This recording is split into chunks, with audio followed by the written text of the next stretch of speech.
Once upon a time, there was a show called Avatar: The Last Airbender, and it was really good.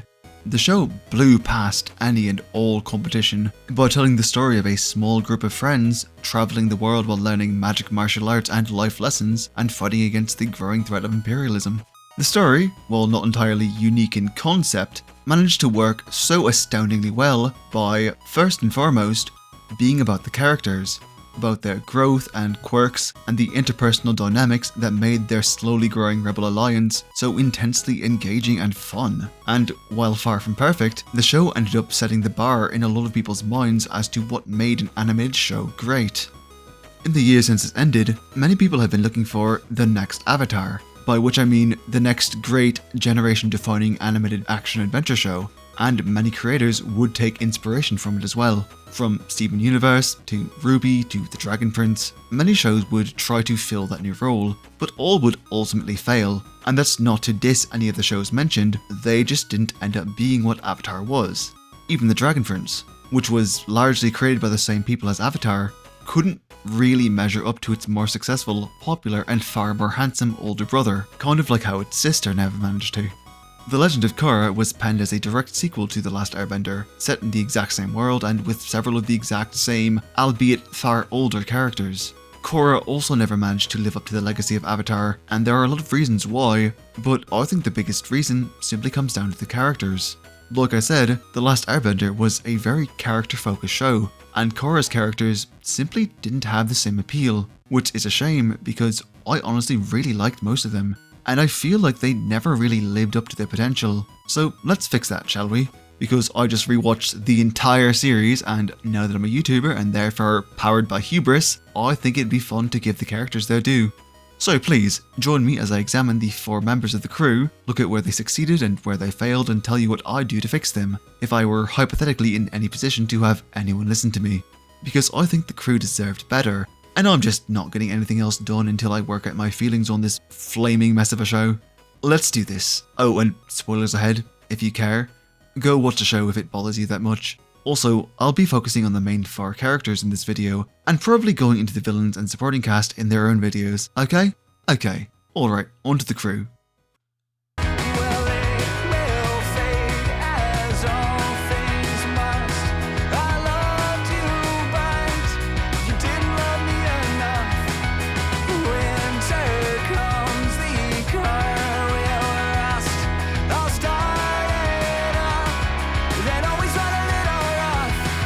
I'm starting with Bolin because he has the fewest problems, though I'm not unbiased in this interpretation. Bolin is my favourite character in the crew, possibly in the whole of the cast, and a good portion of that comes from the fact that Bolin is honestly just really sweet. Bolin is introduced pretending to know Korra so she doesn't get in trouble for being in the pro-bender practice area, and from there he just continues to be really nice. I was just looking for a bathroom and I got lost. Ah, the old I had to pee excuse. You know, I'm sick and tired of you kids sneaking in without paying. I'm taking you to security. No, wait! There you are. I've been looking everywhere for you.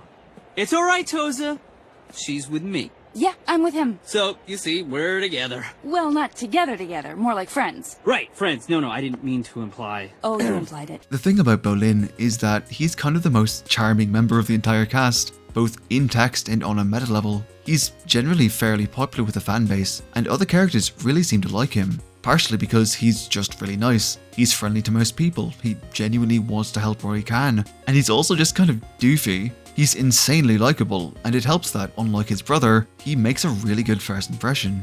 I know some people find nice characters to be boring, but they're also just really easy to connect to and get invested in. And it also helps them to connect with other characters, which is something Bolin is actually really good at. The only characters that don't seem to like him are generally grumpy and just don't have the patience for his himbo ways, which mostly boil down to Lin and Toph, honestly. Hell, even the members of the Red Lotus seem to like him, and while Mako chastises him for bonding with their kidnappers, it says a lot that he can make that connection at all. Bolin, will you stop making friends with the bad guys? Sorry. Bolin is just a really fun character, cracking jokes, engaging in most of the slapstick, and also getting way into character that one time. Alright, now we need our undercover identities. I'm an ex-United Forces operative named Ting Ting. War was the only woman I ever loved, until Ivy came along and showed me what real love is. Tragically, she was taken from me by my arch-enemy, Dr. Razor, and he loved Enough! Also, his friendship with Korra is just the most heartwarming display in the entirety of the show. And sure, he was trying to date her, but he doesn't stop being friendly after it doesn't work out. And I honestly think the two have some of the best on-screen chemistry of anyone in the entire show. Bolin's tips on how to move during a match are actually what helped Korra get into the airbending mindset more. And his letters to her are so genuinely funny and so sweet that they actually made the misery fest that was season 4 episode 2 bearable. I mean, just fucking look at the smile on her face when she sees him for the first time in 3 years. She doesn't smile at anybody else like that. Bolin just makes her fucking happy, and I'm just gonna say it, she should have fucking dated him. I'll get into this more when I get to the fucking love triangle, but Korra actually has far more chemistry with Bolin than with Mako and Asami combined, which is saying a lot because Korra has some really good chemistry with Asami in season 3, when they're allowed to share scenes together, I mean. Like, Korra and Bolin have a little date montage, and they look so happy together that it makes the love triangle just that much worse. I'm honestly okay with them just being friends because I love when characters get to just be really good friends without the need for romantic tension. But if the show had paired them up, I think it could have been one of the best romances in animation, hands down. I mean, look at how he asks her out, and tell me you don't think it's the most adorable thing. So, Korra, I was thinking, you and me, we could go get some dinner together, sort of a date situation. Oh, that's really sweet, but I don't think so. I don't feel very date-worthy. Are you kidding me? You're the smartest, funniest, toughest, buffest, talentedest, incrediblest girl in the world! You really feel that way about me? I felt that way since the moment I saw you. Also, and this is something I don't see a lot of people talk about, Bolin is a really good friend and brother. His motivation in most things is helping people, and most often it's in helping Korra. In season 2 he becomes a mover star, and sure, he lets the fame go to his head a bit, but he's ultimately doing it because he's convinced it'll help Korra. Hell, that seems to be the entire reason he's helping Kuvira in season 4. Because it's kind of implied that restoring the Earth Kingdom should be Korra's job, but she can't do it while she's recovering, so he's trying to help in her stead. He also spends a good portion of season 2 helping Asami, and he's even there for her when she has to fight her dad. Hell, he risks his life to come back to an exploding room to drag Mako to safety. This is another thing I feel goes unappreciated about Bolin. He will rush headlong into any danger, no matter how out of his league he might be, in order to help the people he loves. He would absolutely lie down on a sword for any member of the main or even secondary cast, and I fucking adore him for it. Unfortunately, once the love triangle starts, Bolin gets majorly shafted and spends the rest of season 1 without much to do, and he's largely relegated to the role of comic relief and idiot butt monkey for the rest of the series. And this is where we come to the first problem with Bolin, his stupidity. Bolin isn't very intelligent. And while that's not necessarily a bad thing, hell, it's a defining trait of a lovable himbo, his gullibility and lack of brain power are used as an excuse to put him in some pretty shitty situations, and he's kind of treated like a useless idiot half the time, even though it's honestly not always his fault. Like, in season 1, Shady Shin bribes him into doing triad work, which leads to him being captured by the Equalists, and while it's implied it was because he was too dumb to not listen to Mako when he said to not engage, he had absolutely no way of knowing Amon would make an example out of the triad, and they seriously needed that money.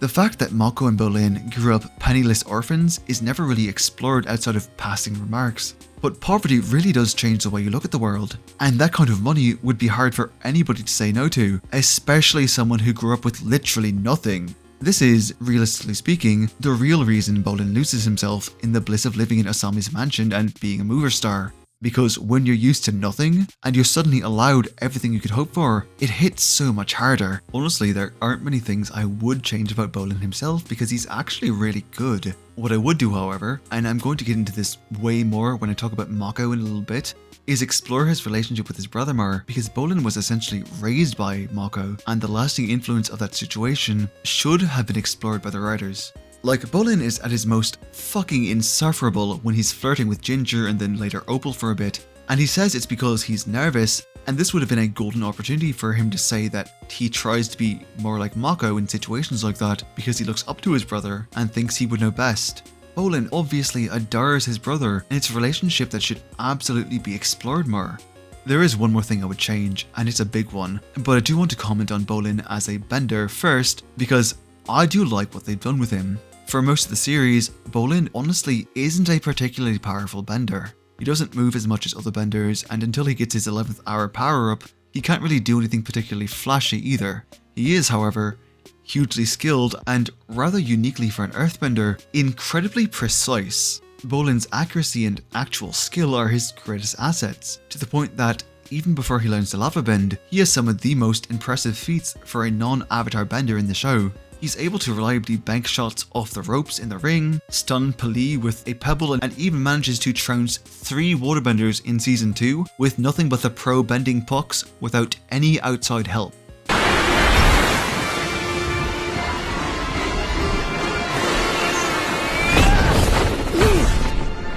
This is unbelievable!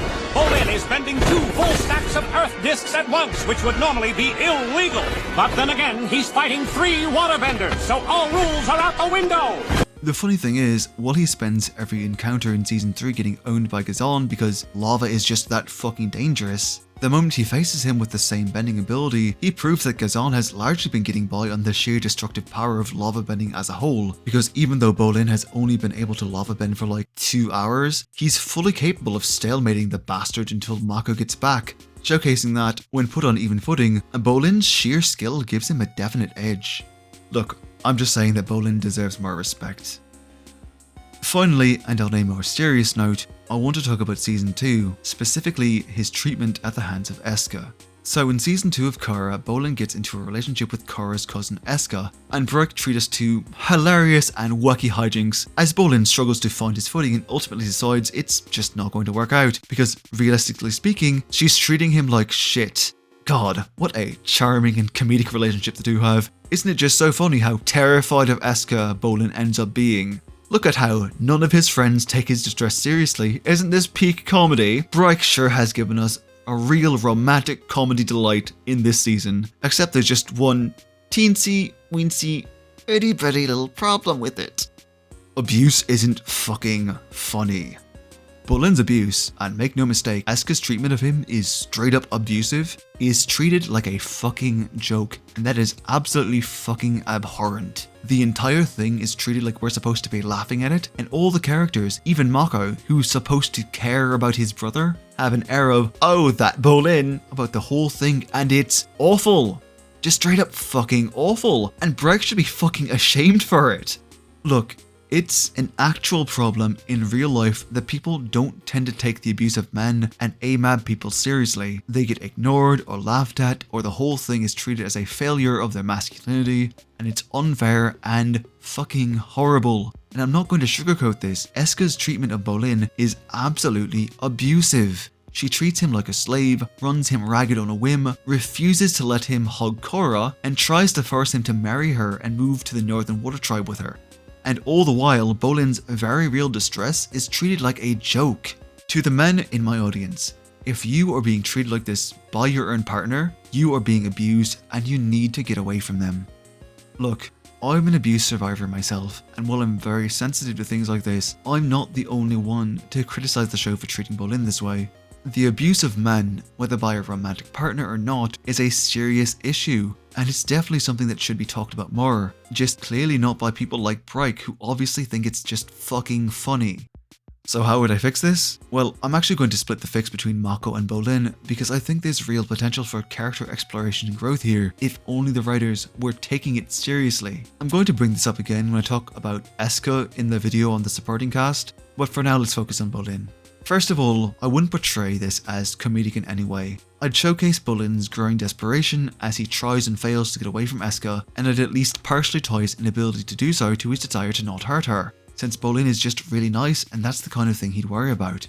You know that scene where he walks in on the Krew in full goth drag? I'd have made him a lot more upset and make it a lot more obvious that he was at the end of his rope, and it'd also have his friends take his distress seriously. A lot of guys in abusive situations just will not seek help because they're worried about judgment, and it's important to show that not only should they feel safe seeking help, but people should also take it seriously. I'd also radically change the later scene where he pretends to have been afraid of commitment to trick her into letting him go, but then he kind of does have feelings for her and... I will not be joining you, Bolin. Desna and I must return home. But you said... Eternal darkness was upon us. I became caught up in the moment. Yeah, I guess I did too. Look, the misattribution of arousal, more commonly known as the suspension bridge effect, is a real psychological effect, where people in scary or life-threatening situations attribute the excitement of fear with an attraction to another person. But using it here is just don't, okay? It's bad.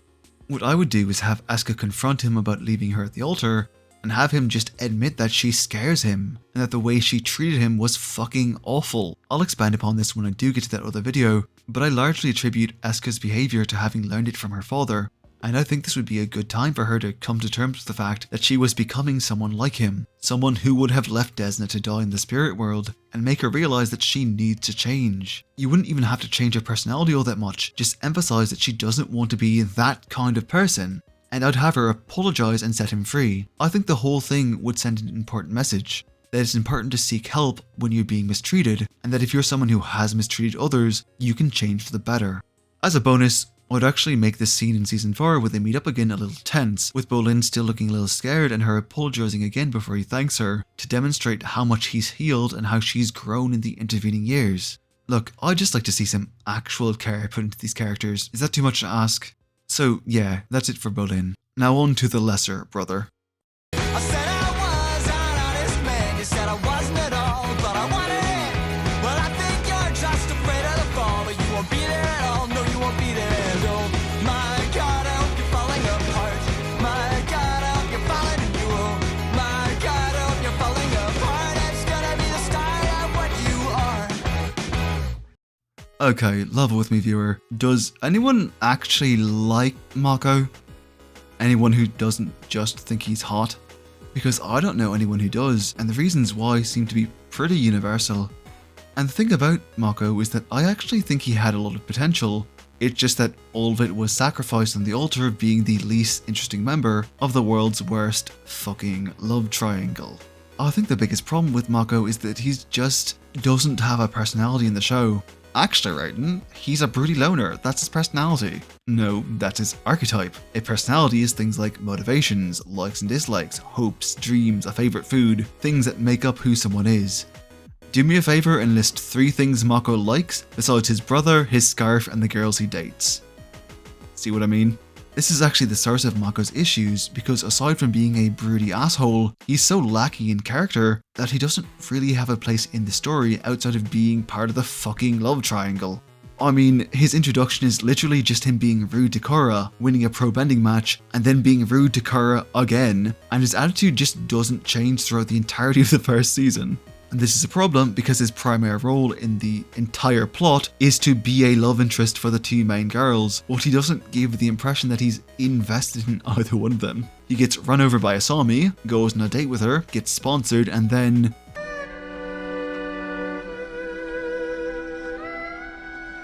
I feel so safe with you.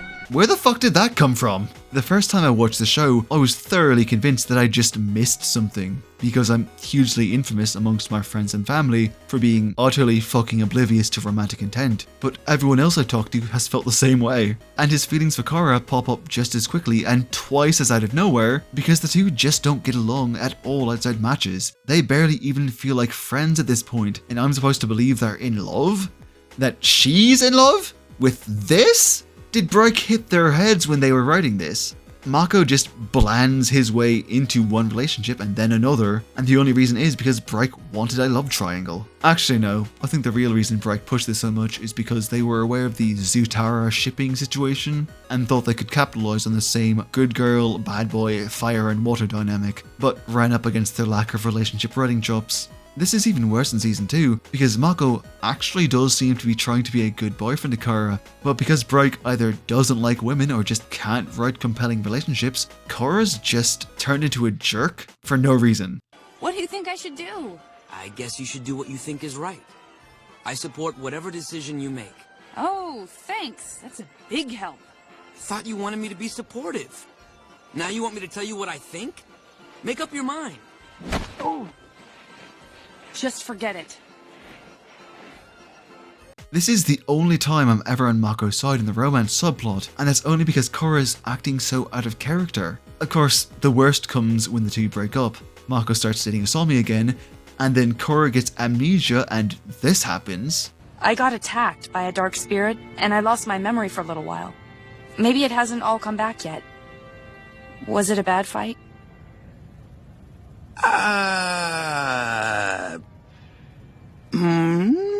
No, it wasn't that bad. And this is when the fandom collectively decided, wow, fuck this guy. Mercifully, the two break up at the end of the season and stay broken up for good, but after this, Bright just don't seem to know what to do with Mako. They made him a cop in season 2 because, well, let's be honest, it's because they just wanted to throw in more interpersonal conflict and stymie any and all progress with red tape until they arbitrarily decide the plot can progress, which is just the worst reason to make a character a cop. Actually, can I take a moment to talk about the whole cop thing? Because it comes out of fucking nowhere, and it only exists to drive conflict between the main characters in season 2, which means that it's almost entirely dropped in seasons 3 and 4. And yeah, Bright might not have known that they were getting 2 more seasons when they were writing book 2, but that's still no excuse to do nothing with it. Mako is given no motivation to be a cop, and because it makes no fucking sense at all, they just sort of quietly drop it in the latter half of the series, with him leaving the city to help search for airbenders in book 3 and then being demoted to Prince Wu's bodyguard in season 4. And the problem is, Mako could have very easily been given a reason to want to be a cop. It would have just required Bright to pay attention to the character they wrote. I'm going to get into this more when I get to the fixing him part, but Mako and Bolin lost their parents at a young age when a firebender mugged them, and as far as I can tell, the guy was never caught. They could have had this inspire a sense of justice in him, barring from seeing how crime destroyed his childhood. It wouldn't have fixed the problem that cops fucking suck and he could have become a reporter or private eye or something, but it would at least have been something, which is better than the nothing we have right now. The thing about Mako is, while he's honestly kind of a nothing character for most of the story, the seeds of potential are there. It's just that Bright would have had to care about him further than the tension that he could add to the fucking love triangle, and they clearly didn't. I do though, so let's get to cultivating those seeds, shall we? So like I said before, Mako ended up raising Bolin on the streets after the parents were killed, and I think you can actually get a lot from this detail alone. Kids forced to raise their siblings is an inherently sad situation, but it's also absolutely ripe with character potential, if you know where to look. Honestly, it mostly comes down to asking questions. How has raising Bolin shaped him? Does Mako resent the fact that he was forced to grow up for the sake of his little brother? Is Mako's stoicism the result of him repressing his emotions so he can better take care of Bolin? If so, how would this come out later in life? Their parents were killed by a firebender. Does Mako have any conflicting emotions about using the element that took his family from him? There are a lot of things to work with here, and absolutely none of them are ever addressed in the show at all, but I think we can make something super workable with them. So here's what I'd do to fix the bad boy. First of all, I'd give Mako an unaddressed resentment for the fact that he was forced to raise his brother, one that he doesn't even fully realise he has. I think I'd actually make it bubble up to the surface for the first time after they rescue Bolin from the Equalists by having Mako kind of explode on Bolin for being dumb enough to take Shady Shin's offer. Bright really enjoyed playing up Bolin's stupidity, but he grew up on the same street as Mako, and he should really be more savvy to this kind of thing. I'd have Mako be really angry that Bolin still hasn't learned a lesson that he's probably been taught dozens of times. Really highlight the fact that Mako still has to watch out for his little brother so much. This would serve 2 functions. It would give us an actual break from his monotone stoicism, and it would demonstrate that there's more to him than just being the broody bad boy. Yeah, it would make him look like an asshole, but he's looked like an asshole from the start, so this would only be making him a slightly more nuanced one. I would actually have him snap at Bolin a couple times throughout the season, and importantly, I'd have him apologise each time. Remember, he doesn't realise that he's harbouring any resentment towards his brother, and the sudden shake-up in their life is what's bringing his feelings to the surface. The thing about this is that, while it definitely wouldn't be fair for him to place the blame on Bolin for the situation, and I'd have them acknowledge this, Mako had his childhood stolen twice. The first time was by the firebender, but the second time was done by the fact that he had to raise Bolin. As the big brother, taking care of his sibling would naturally fall on him, and he would be first to grow up faster to do so. Mako and Bolin are very open about their love for each other in the show, and I honestly love this. This is something I want to keep in my quote-unquote fixed version, but you simply can't go through the kind of trauma that they have and not come out changed for it. And while it may not be fair for him to resent Bolin for being forced to raise him, the situation itself was incredibly unfair. In a just world, they would never have lost their parents, and he would never have been forced to take on that responsibility, and so it's completely understandable that he would harbor some serious issues about the whole thing. What would separate Mako from an actually abusive character is that, in this scenario, he would actually acknowledge his feelings. He'd be forced to come to terms with his resentment and trauma, and he'd realise that the reason he's so uncomfortable with emotions and is so bad in relationships is because he's so used to suppressing his feelings, and it would set him up for a character arc focused on healing and growing as a person. This actually ties into how it handles the Bolin-Asuka situation in Season 2. See, the thing about Book 2 is that Mako actually spends a lot of time away from Bolin. He's doing his fucking cop thing instead of pro-bending for no adequately explained reason. Bolin gets wrapped up in the Asuka thing, and then the weirdly racist movers plot, and they just do not spend much time in the same room. I'd actually lean into this a bit more, and have them state that Mako left the Fire Ferrets because he needed time to figure himself out. Plus he wanted a place that he could be alone with Korra, since they were dating at the time. This would actually explain why he needed a new job at all, though it still wouldn't excuse the cop thing. See, while it really fucking bothers me that Mako sees Bolin suffering and does fucking nothing, it would bother me less if we were given any actual reason for it at all, instead of just because it's funny, which it's not. Long story short, I would make Mako secretly relieved by the thought that Bolin might be taken by someone else, and so he's kind of pretending that nothing's actually wrong. It would certainly explain why he looks so fucking unconcerned by Bolin's obvious distress. And here's the thing, I'd have him actually acknowledge it. Remember when I said I'd fix the Bolin and Asuka thing by having Bolin just fucking tell her how she made him feel? Well, here's the kicker. This is where I'd make Mako show his own growth. I'd have him apologise to Bolin and acknowledge right there that he'd messed up and pretended that it wasn't actually that bad. He'd apologise for being a shitty older brother and beg Bolin's forgiveness for failing to protect him from being hurt. And in doing so, he'd make Asuka realise what she'd been doing. It would also reinforce Book 2's theme of sibling reconciliation, which I think would just be a huge bonus. I wouldn't end Mako's character development here, but I think this would do the bulk of the work towards making him a much better character. With these changes, yes, he's still largely an asshole for the first 2 seasons, but he's an asshole who's learning to be better. An asshole with purpose. Oh yeah, I'd also pair him up with Prince Wu around halfway through Season 4, which I'll expand on when I make that video about the supporting cast. Not because I ship them, god no, but because it would save literally every female character from having to deal with Wu's bullshit. And it would make Bryke's claim that they actually care about proper representation just a little bit more believable. But also because I am of the objectively correct opinion that we could always use more bisexual characters. Alright, moving on.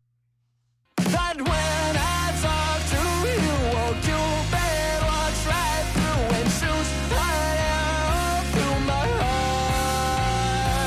And I sound like a loon, but don't you feel it to confess I loved you from the start?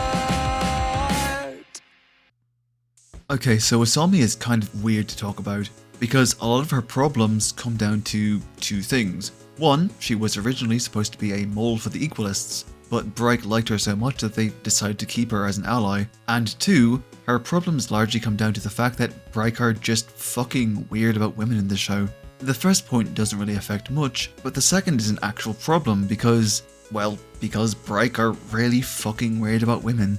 I mean it. Almost none of the named female characters make it out of the show unscathed. Korra is repeatedly subjected to brutal beatings and actual torture, to the point where it feels fetishistic. Lin is perpetually made out to be abrasive and honestly quite violent. Sue suffers from a stupid attack and refuses to help reunite the Earth Kingdom, which I'll talk about another time, believe you me. Eska is outright abusive and says that being a girlfriend and being a boss is the same thing, which is reminiscent of those really unfunny comedians who slag off their wives all the time. Kuvira is betrothed to her fucking brother, which I'll get to in the villains video, trust me. Julie gives into Stockholm Syndrome, and even this random Nuktuk fan is made out to be a creepy weirdo who made Bolin a doll that I'm beginning to suspect might be made out of her hair. I'm going to discuss this more when I get to Korra, but while I try not to ascribe malice where stupidity is the likely answer, I honestly could not blame anyone who comes away from this show thinking that Bryke just don't like women. And Asami gets some of the worst of it too, due to, and say it with me now, the fucking love triangle. Sorry, I'm getting ahead of myself. Let's talk about the girl herself. The thing about Asami is that she's actually quite likable. Right from the start, she's characterized as a very nice and honestly quite charming person.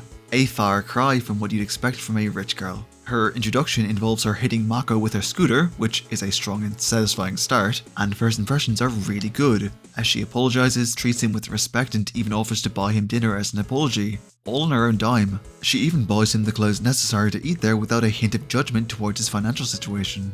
When the stadium is shut down, she offers to put the brothers up in her mansion, and even Korra comes around to liking her, despite initially being bitchy because Asami got to mock her first. What's more, she has a clear sense of right and wrong, helping the Ferrets take down the Equalists and even turning on her own father when he's revealed to be one, which I really don't think she gets enough recognition for. Even admitting that a parent is wrong is a huge struggle for people, so this had to be an absolute nightmare, but she still came down on Team Avatar's side. Unfortunately, this strong start doesn't last as the fucking love triangle rears its ugly head. As Korra gets kidnapped by Tarlok, and everyone is convinced that Amon took her, Mako suddenly grows angry and frantic in his desire to find her, which Asami takes as proof of his feelings for Korra and starts to get really bitchy about.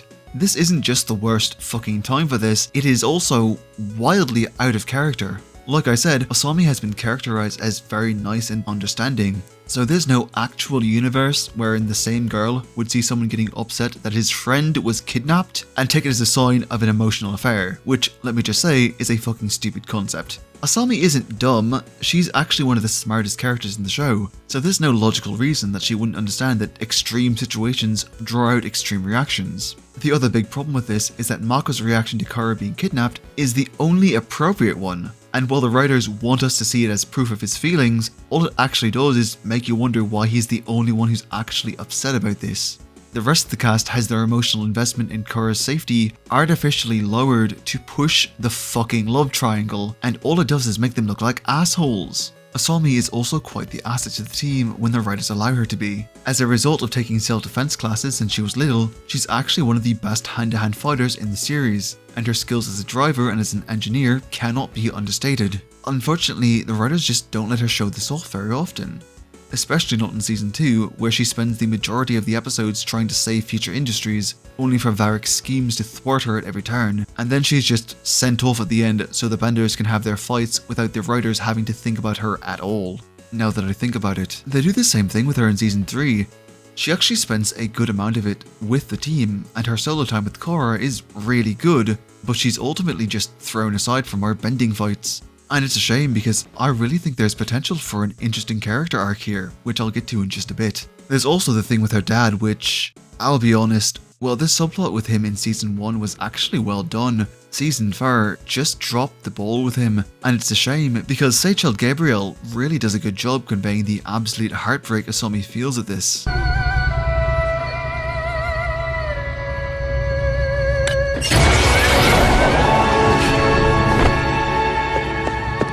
You really are a horrible father.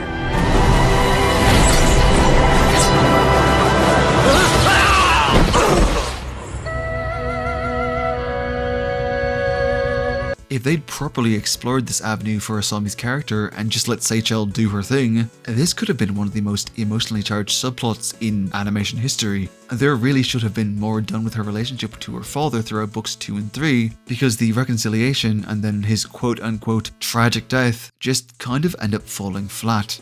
I don't know, it's possible I missed something, but he really just felt kind of inconsequential to me. Now then, before we get to the fixing, I do need to talk about the Korra-Asami ending, because there's a bit to unpack here. So the issue with the Korra-Asami ending is that it came from fucking nowhere and was vague as hell. I know there are people who like to claim that there were seeds of it as early as Season 3, but there really aren't. While I said before that Korra and Asami's shared screen time, especially when it's just the two of them, is really good, there's absolutely nothing romantic about it, nor does anything hint towards that romance. It's literally just the two of them being friends.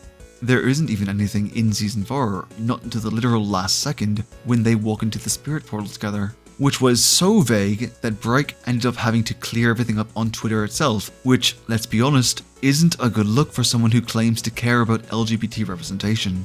This isn't a criticism of Korra and Asami being bi, by the way. If you've been with my channel for a while, or even just a couple of months, you'll know that I care a lot about LGBT representation, enough that I've made 3 different videos on the topic, and one of my rules for good representation is that if you have to confirm it on Twitter, or another extra material source, then it's not good representation. And I like Korra and Asami as a couple. I wish we could have seen more of them in the actual show, but all of their actual relationship is saved for the fucking tie-in comics, which most people aren't going to experience.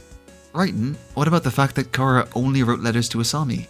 Okay, see, that could have been a good avenue for exploring their feelings, but they don't do that. Korra admits to only writing to Asami, Mako gets understandably upset, and then they move on to fighting about Korra's absence and making a gay joke about Mako going to the bathroom with Wu. I'm not gonna hold your hand every time you have to empty your royal bladder. Go to the bathroom on your own for once. Fine. Do you always go to the bathroom with him? I don't go with him. I just stand there in the general vicinity while he... I don't want to talk about it. Unless you're looking at this with the prior knowledge that the two end up together, nothing about this acts as a setup for anything even remotely romantic. It just reads as Korra's friends feeling upset and abandoned, and justifiably so. Also, Break admitted in an interview that it wasn't planned ahead of time. They just took the most popular ship and canonized it. But because, like I've said, Break can't seem to write relationships, it really comes completely out of left field. You know, there's this narrative that gay rep is a constant journey and that certain shows had to be one way to pave the way for what came next. And I've often heard the phrase, Korra-Asami walked so insert show here could run. But Korra-Asami didn't walk, it didn't even stumble. It just popped out of the ground like a malnourished daisy, and the creators expected praise for putting in zero work, which people gave them because the LGBT community has been so starved for content that they'll graciously snap up whatever scraps fall from the table. I'm getting off topic now, but my point is that while I like Korra-Asami, this was not the groundbreaking representation people made it out to be, and both we and the characters deserve better. Anyway, on to how I'd fix things. So, obviously the first thing I do is cut out Asami's horribly timed and out-of-character jealousy. Honestly, I'd actually put everyone right around Mako's level of reaction, because there is no reasonable universe in which this lot does not freak out about their best friend being kidnapped. Seriously, Break, no love triangle is worth this bullshit. I'd also start exploring Asami's feelings for Korra as early as season 2 even. I think it would have actually been really interesting if, during the time Asami and Mako are kind of starting to date again, Asami started to realize she might like both Mako and Korra, and having to wrestle with her feelings for both could be a fascinating exploration of her character. I really like stories about characters coming to terms with their gender and sexuality, and this could be really cool. Maybe Korra is the first girl she's ever had feelings for, and she doesn't know how to fully navigate this. I think you could even extend this into season 3 and have her go to both Mako and Bolin, and hell, maybe even Tenzin and Pema for advice on what to do about these feelings, since she can't exactly go to her own father. Like, how absolutely adorable would it be if Asami and Bolin got to bond over not knowing how to handle liking someone? Bolin has that short character arc with Opal where he tries to act like anyone but himself to get her to like him, and wouldn't it be great if he talked to Asami about it afterwards? I should have brought this up before, but I think Bolin and Asami should have been made better friends. Like, he goes back to help her with her father, and she's the one who actually tells him to be honest about his feelings to Asuka, and they have that pie show rivalry in season 3. They could have been the absolute best of friends, and I think we were absolutely robbed of potentially one of the softest and most supportive friendships in animation. Honestly, we just need more of Bolin being a friend to the girls in this. He's too precious and is absolutely wasted on this show sometimes. Sorry, I got off track there again. Seriously though, Asami and Bolin as besties, we were robbed. Anyway, I'd actually have Korra and Asami start dating earlier as well. You know what? I'd actually completely replace episode 8 of book 4 with small vignettes of the characters just taking some downtime to rest and be with one another before things ramp up again. Kind of like the tales of Ba Sing Se, only more romance focused. The episode is already completely dedicated to the shitty recap of everything, so we wouldn't even lose anything interesting. I imagine Korra and Asami just getting dinner with each other, taking a walk in the park, and discussing the oncoming crisis before talk turns to their friendship and their feelings for each other. I'd actually have them kiss in the spot where Korra fried those fish back in the very first episode. That'd be lovely. Hell, you could actually make the entire episode about the couples of the show. You could have Bolin and Opal actively talking about their feelings, actually get Bolin's take on his time with Kuvira and the reasoning behind it instead of just calling him an idiot for helping her. You could even have that Mako Wu pair up I'd mentioned earlier, have the boys talk about what they think about their personal responsibilities, what's expected of them, and start to suss out their feelings for each other. Like I said, I'll get into that in its own video, but wouldn't that be interesting? I'm going to let you in on a secret to writing good romance, and it's deceptively simple. Show your work. Show how the characters got from point A to B to KISSING. The problem with a lot of modern romantic subplots is they take shortcuts to the actual romance, with things like big musical swells while eye contact is maintained for 5 seconds, replacing actual writing and chemistry. And while I get why movies do that, it's harder to get away with it in shows. I know people really like the whole dramatic confession thing, and that has its place, but there really isn't anything better for emotional investment and character development than just having two people talk to each other. Quiet moments of genuine emotion are strangely rare, even in romance stories, and there really isn't anything that resonates more with the audience than emotional sincerity. Let Korra and Asami talk about their feelings, let them have quiet, intimate moments. Hell, let all of the characters have that, regardless of the romantic intent. There really isn't anything better for characterization than just talking. The second thing I'd change about Asami is I'd include her in the fights more often. This is where I get back to that potential character arc topic, because I really think Asami should have been allowed to take part in more action scenes. The thing about the non-benders in The Last Airbender is that they were always really impressive, especially when they fought benders and didn't immediately get their shit kicked in. Sokka and Suki pulled this off a lot, and they had some of the best fight choreography in the entire show alongside Mei and Ty Lee. And this was actually something Book 1 of Korra had going for it for a while too. Before the mech suits got involved, the chi blockers had some of the best action scenes, made all the more impressive by the fact that it was all physical capability, and Asami was better than all of them, taking down the mustache baton man with minimal effort, especially when she has her taser glove. The difference between The Legend of Korra and The Last Airbender though, is that non-benders aren't really given a chance to shine after season 1. It almost feels like Bright didn't think anyone would want to see non-bending action, which is a shame, because like I said, I think Asami could have had a great character arc built around a desire to help, clashing against the power creep of the bending powers. Remember back in The Last Airbender when Sokka had that one episode dedicated to him finding a master because he felt useless? This kind of came out of nowhere because Sokka wasn't just a fighter, he was an ideas guy, he was a tactical thinker and something of an inventor. He was always in the thick of things helping, and his being a non-bender never excluded him from being helpful. But Asami is pretty much always just sent away, which feels like a waste. I think you could take the feeling of powerlessness for not being able to bend and expand it into a multi-book character arc. I'd actually start in book 2, where this happened. Asami, can you take Oogie and my dad back to my mom? I wouldn't just have her and then fuck off for the rest of the season. I'd have her say, I'm coming back to help, and then actually do it. I'd have her return and stay with Korra after she got Rava yanked out of her, and stick around for the rest of the season. You know that scene where the whole gang is bunkering down around the Tree of Time while Korra's off doing a kaiju battle, and they have to fend off dark spirits? I'd have her try to help with that, but I'd also have her glove be somewhat ineffective against the spirits, and have her need to be rescued by either Tenzin or Bolin, and have her retreat to guard Korra's body. Maybe have her sit next to her love interest and just speak reassurances to her, squeezing her hand and symbolically lending her strength, and state outright at some point that she just hates feeling powerless, and wishes she could do more to help. And then, in season 3, I'd have her actually start to do something about it. I would have Asami use her connections to seek out a key blocker and beg them to teach her how to fight like that. Tell them that the person she loves is being threatened by a group of powerful benders, and that she needs a way to protect them. I'd have her keep it somewhat ambiguous in the moment, but I think the master would realise who she was talking about and agree to help her because maybe they learned a key block to protect their loved ones too, and they actually appreciate that Korra's done so much to help people. What's more, I'd have her show off her engineering skills and develop some extra weapons to give herself the edge. Remember the electrified bola discs that her dad's mech suits fired? I think she should create smaller and more efficient versions of those that she throws around like batarangs.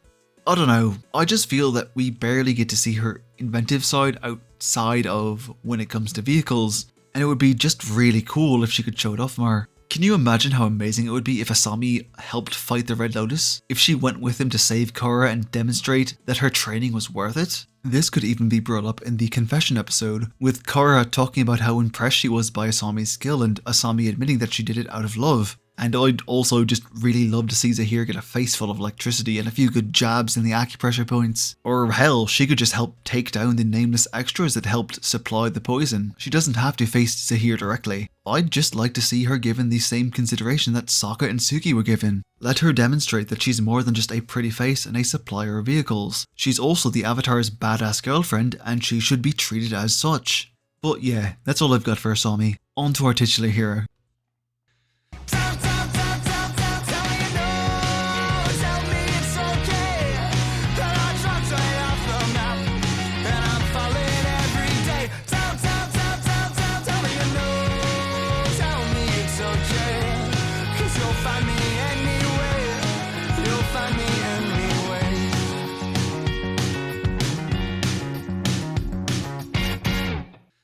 Korra is a weird one to talk about because basically all of her problems aren't actually problems with her character, they're problems with how the story treats her. Unlike the rest of the crew, she's actually allowed to be a full character all the time. And I think one of the most interesting things about Korra as a character is that she truly and deeply loves being the Avatar. Her role and identity as the Avatar is so important to her, and she gleefully throws herself into it with an unextinguishable fire. You gotta deal with it! Destiny said, you have to give yourself to the Four Nations, and Korra says, sign me the fuck up. No other Avatar has been this enthusiastic, and it's this enthusiasm that makes Korra so likable.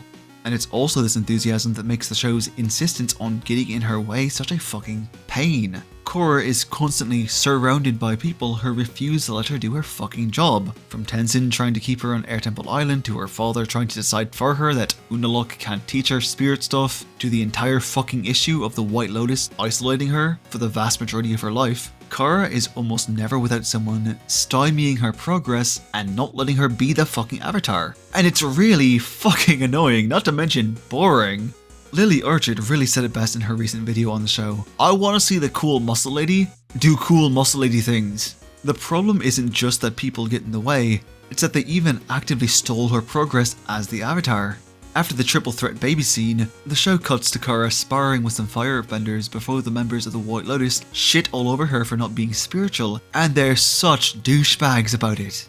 Ever since you were a little girl, you've excelled at the physical side of bending, but completely ignored the spiritual side. Asshole, you're her teacher. Don't blame the student for your failures. Korra wants to be better about this. She wants to put in the work and grow as an Avatar, but these fuckheads treat her like a child. I'm not gonna let this go. Korra is cursed with absolutely terrible teachers. All they do is insult her for not being perfect, and she isn't even given the chance to grow because they've locked her the fuck up. Even Tenzin, one of the best characters in the whole show, starts out as a terrible fucking teacher because he's not willing to meet Korra's needs, nor is he willing to respect her. He has this idea of how things have to be, and he fights to rigidly stick to it until he finally realizes that it's not working and that Korra's needs as a student outweigh his pride. I actually really love Tenzin, and his character arc is great. I'm gonna have so much to say about him in another video, but he has to learn this lesson like 3 different times. A lack of respect really is the main issue here, because Korra isn't respected by the White Lotus, she isn't respected by Tenzin and Lin at first, and she most certainly isn't respected by the writers half the time. Due to her isolation, Korra is actually really naive to the ways of the world, but this isn't a bad thing in and of itself. There's a lot of good to be had in a story about someone growing as they learn more, and that's what the Avatar journey is supposed to be about. It's supposed to be about exploring the world and growing as a person and becoming more spiritual and wise through experience, and through expanding your horizons. Ultimately, Korra is done a huge disservice by being denied her journey, and it's left her at a disadvantage. It's a disadvantage she overcomes, but it's there nonetheless. This is actually why she ends up being so taken by Unalaq in Book 2, because he's the first adult in her life to show her any level of respect and let her do her job. I'm going to have a lot to say about Unalaq when I make the villains video, but suffice to say, I think the writers deciding to make him a liar and paint Korra as a gullible fool for trusting him was a shit decision. The sad fact is, Korra just isn't treated very well throughout the course of the show, and while she gains friends and a support system, it just feels like she's done a huge disservice by the writing overall. This sadly leads us to the matter of the physical abuse Korra faces. I'm not the first person to say this, and I definitely won't be the last. But this show has a weird obsession with beating the absolute shit out of her, and in a way that nobody else is ever subjected to. This isn't super extreme in season 1, but it's still there, and starting in season 2, Korra gets kicked around a lot, to the point where it gets rather worrying. She gets kicked around by spirits, by her uncle multiple times, she gets her fucking soul ripped out and beaten so bad she loses her connection to the past Avatar spirits, and she's even nearly crushed to death in the ice before she goes into the Avatar state, and is almost immediately smacked down again. The Avatar state is honestly kind of useless for most of the show, and the reason why is actually pretty simple. Break originally thought they were only getting a miniseries out of this, so they gave Korra the Avatar state at the end of book 1 because they thought that would be the end of it. But then they got a second season, and then 2 more after that, so they had to suddenly find a way to balance it out. And they did this by giving Korra the weakest Avatar state power-up of any Avatar ever. I'm serious, go back to The Last Airbender and you'll see the Avatar state being used for stupid crazy feats, like creating a whole ass island with a "no smelly boys named Chin" sign. But in this show, it's only really ever used to put Korra on the same level as her opponent. Hell, her most impressive feat is done without access to the Avatar state, and that's when she fights Unappreciated, god I hate that fucking name, with nothing but her own spirit. Can we just take a moment to appreciate how impressive that is? Back on topic, book 4 sees her kicked around even more. She's kicked around by Toph, knocked around by Kuvira, and even beat up by a random earthbender. And she's never given the dignity of other characters when they get beat up either. The camera always zooms in on her pained expression. And this goes well beyond the point of reason in book 3, where she gets actively fucking tortured by poison before being suffocated.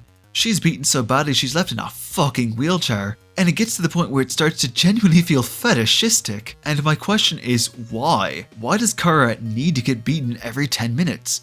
Why would the writers feel the need to constantly torment her like this? Funnily enough, I might have gotten an answer from an unlikely place. See, I was watching the end of season 3 in the living room when one of my roommates walked in, and I mentioned that the show had a weird obsession with beating Korra up, and do you know what he said to me? He said, yeah, it's like the writers realised they made her kind of a bitch, so they had to punish her for it. Which is a horrible fucking statement, but also, is this actually what people think of Korra? Is this what Bryke thinks of Korra? Because I'm looking at the show and watching this poor girl, and all I can think is, really? You think Korra is bad enough to deserve this? The thing about Korra is that despite her power, despite her being the Avatar, despite being the single most important person in the world, she really doesn't act like it. She's not arrogant, she's not overly mean or cruel either, she's actually a really good person. One of the first things Korra does when she enters the Republic City is get in a fight with a triad, and she does this because they're extorting a defenseless shopkeeper. And yeah, she doesn't consider the collateral damage, but that's because her priority is helping people and bringing criminals to justice, something the police have very clearly been failing to do for years. Korra is always ready to extend a hand to help people. She offers food to a homeless man. She dedicates her time to rebuilding the Air Nation. She's ready to fight the fucking police when they start unlawfully rounding up non-benders.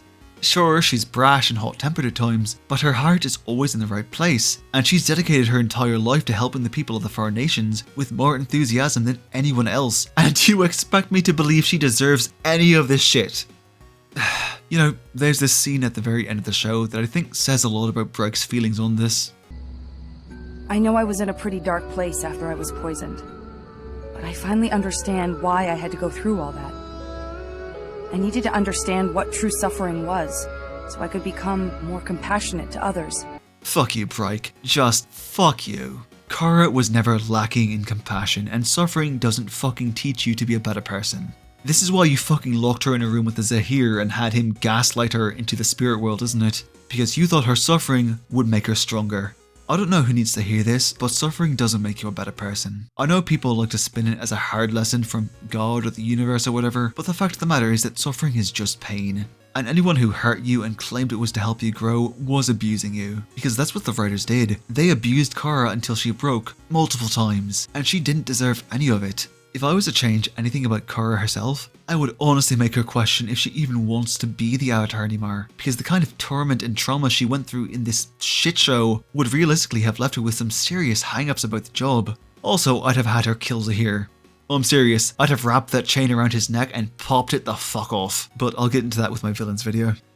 I don't really have a way to explain it that wouldn't be essentially plagiarizing a lot of Lily's new Korra video, and I'm not James Somerton, so I'm not going to fucking do that. I do recommend you watch her video because it's really good, and her insights on how the show treats Korra's trauma really helped me work through my own feelings in the show. I proposed fixes and improvements for the rest of the crew, but Korra herself doesn't need to be fixed. She never did. All she needed was to be treated with respect. She shouldn't have had to suffer through all of the beatings. She shouldn't have been locked in the room with Zahir, and she should have been given more time with Asami as a loving and supportive girlfriend. But hey, maybe Break will have learned the lesson, and the new show and next Avatar can be gay from the start and have a journey that doesn't involve being ruthlessly and repeatedly beaten black and blue. Anyway, I hope you enjoyed my long ass rant on the Krew. Let me know in the comments if you liked the changes I suggested, and I'd also like to hear what you'd change if you could. I've been writing real slow, and I hope you have a lovely day. Thanks for watching.